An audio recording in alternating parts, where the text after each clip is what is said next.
Alright, guys. So, if you're tired of the same old vacation spots, you have to check this place out. We headed to Kanab.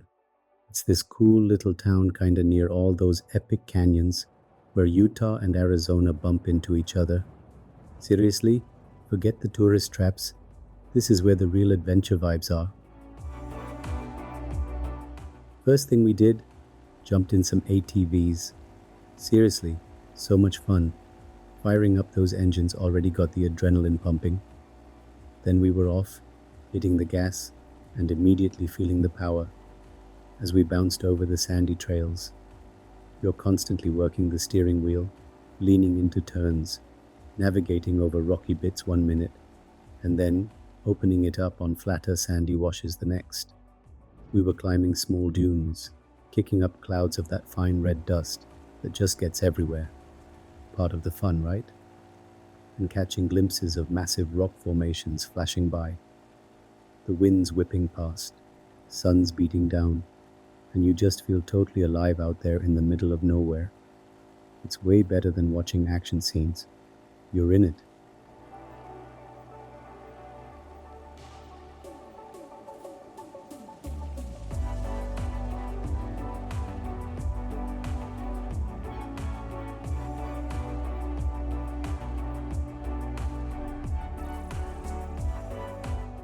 After tearing around and getting thoroughly dusted, we eventually made it to this incredible slot canyon. And let me tell you, photos just don't get how cool this place was. You walk in, and it's like this narrow, twisty space with these super tall, wavy walls. The way the sun hits it, just unreal colors. Reds, oranges, everything. Totally felt like we'd walked onto a nature documentary set or something. Wild.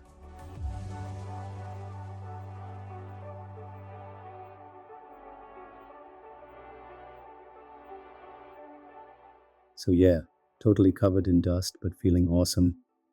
We cruised back to where we were staying, and man, you gotta see this spot.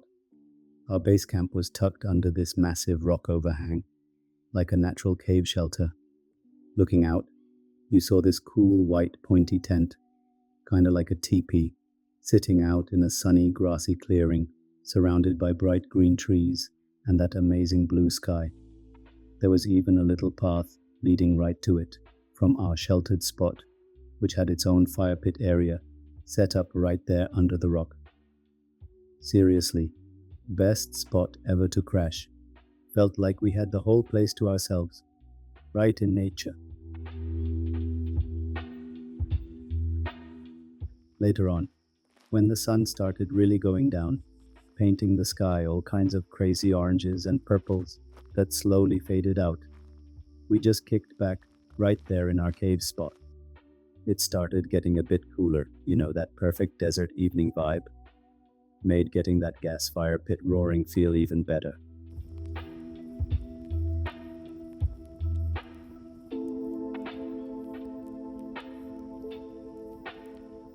We slumped into those camp chairs and just stopped. Seriously, after bouncing around in those ATVs all afternoon, feeling every muscle, it felt so good to just sit and do nothing. And the fire itself. Okay, it's gas, right? So forget chopping wood or battling smoke that follows you around like a needy ghost trying to bum a marshmallow. You just flick a switch, whoosh, instant caveman TV. No crackling, no popping embers threatening to set your pants on fire. Just this polite, steady hiss and flames that looked almost too perfect, like they'd practiced in front of a mirror. Honestly, it felt a bit like cheating at camping, like bringing a microwave to a potluck. But hey, after wrestling that ATV steering wheel all day, zero complaints here.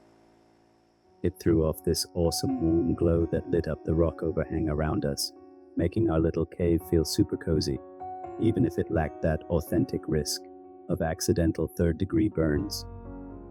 We were just shooting the breeze, laughing about who swallowed the most dirt, recounting the highlights from the Slot Canyon. Just easy chat. It got crazy quiet out there once it got dark, like really quiet.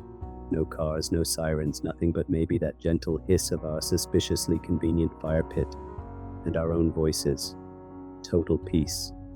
Couldn't script a better ending to a killer day of adventuring. Just us, the fire that wouldn't judge our survival skills, and the middle of nowhere. Yeah, definitely good times for sure.